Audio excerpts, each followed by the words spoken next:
Welcome back. In our previous session, we discussed the basics principles of sand casting and the solidification process. In this lecture, we will study the components that makes the sand casting successful. We will understand what patterns and cores are, the different types of patterns, the purpose of gating system, and finally the function of runners and risers.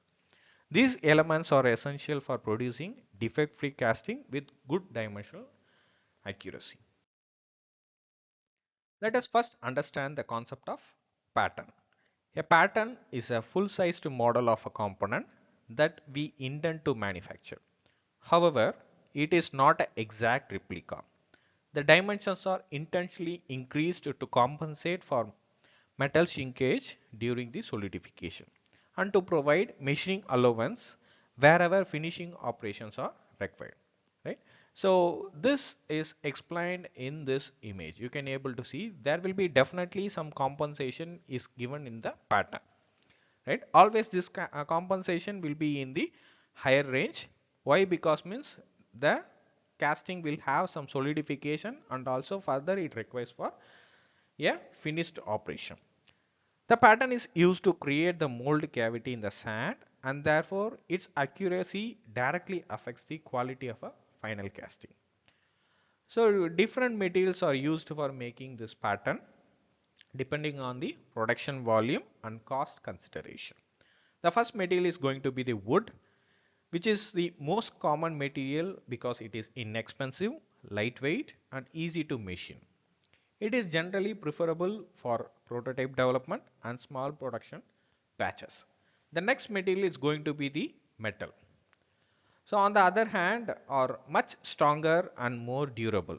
Although they are expensive to manufacture, they are ideal for mass productions because they need minimum dimensional accuracy over thousands of mold cycle. That means when you are going for any mass production, the metal type of a pattern is very much preferable. And finally, we are going to have the plastic pattern, which provides the balance between the wood and metal. They are lightweight, resistant to moisture, and more durable than wooden patterns, making them which is suitable for medium scale production. So therefore, the choice of pattern depends on the required accuracy, production quantity, and manufacturing cost. There are different types of a pattern which is required for different castings. The simplest form of pattern is solid pattern, which is made as a single piece. It is suitable for simple casting with uncomplicated geometries. Whereas the next one is going to be the split pattern. For more complex components, we use split patterns. In this case, the pattern is divided into two halves along the parting line, allowing easy removal from the mold without damaging the cavity. And the next one is match plate pattern. So which mounts both halves of the pattern on the opposite sides of a single plate.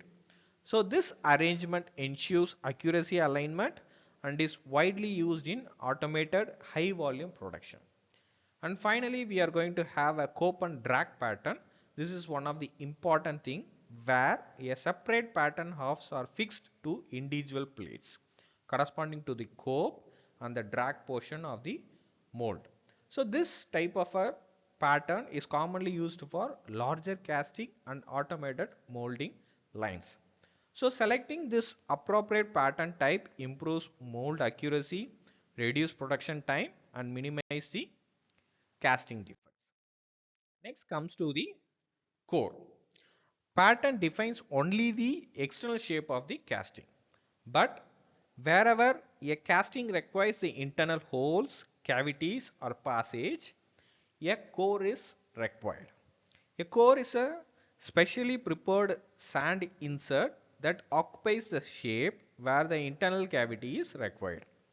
During pouring, molten metal flows around the core and after solidification, the core is removed, leaving the desired internal geometry. Since the core is surrounded by the molten metal, it experiences its own weight and pressure exerted by the liquid metal. Therefore, it must be properly supported inside the mold. So this support is made by the chaplet. Right here you can able to see the chaplet. Chaplets are small metallic support that holds the core in its correct position until the entire metal solidifies. Proper core positioning is essential because any displacement can lead to the dimensional inaccuracy or defective casting process.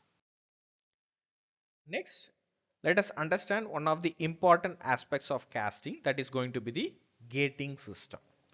The gating system is the network of channels that carries molten metal from pouring basin to the molten cavity. So its primary objective is to ensure smoothness, controlled and complete filling of the mold. A well designed system performs several important functions, right? So first it controls the flow rate of the molten metal so that the cavity fills completely without premature solidification. Secondly, it controls the direction of metal flow, ensuring that every region of mold is filled uniformly. And finally, it minimizes the turbulence. Excessive turbulence can trap the air, creating oxide inclusion and lead to defects such as porosities in the final casting. In this figure, you can observe the various components of the gating system, including the pouring basin, right? Then we are going to have the spewer, that is going to be the vertical passage. Then we are going to have the runner. This is going to be the horizontal passage. Then this is going to be the blind resin where the excessive materials will be filled there. Then it is going to be the gate, right? So the gate is a portion where it is going to take the molten material into the mold cavity. So therefore, the design of gating system has a direct influence of casting quality and the yield. There are different types of gating system, right? So depending on the location, this can be differentiated. The first is top gating system, where molten metal enters from the top of the mold cavity.